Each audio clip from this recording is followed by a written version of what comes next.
நம்ம எல்லாத்துக்குமே ஒரு சிக்னேச்சர் டிஷ் இருக்கும்.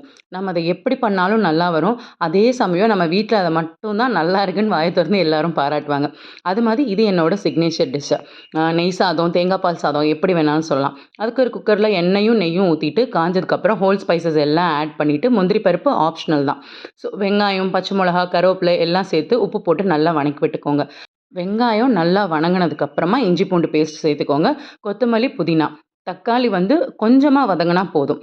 நான் இந்த டம்ளர்ல 2 டம்ளர் பாஸ்மதி ரைஸ் எடுத்திருக்கேன். 1 டம்ளருக்கு 1 1/2 உலக்கு அப்படின்ற கணக்குக்கு 3 உலக்கு தேங்காய் பால் சேர்த்துருக்கேன். இதுக்கு மெயின் இன்கிரீடியன்ட்டே தேங்காய் பால் தான். இந்த மாதிரி தேங்காய் பால் லைட்டா கொதிக்கும்போது அரிசிய களைஞ்சு போட்டுட்டு குக்கர் மூடி வச்சுருங்க.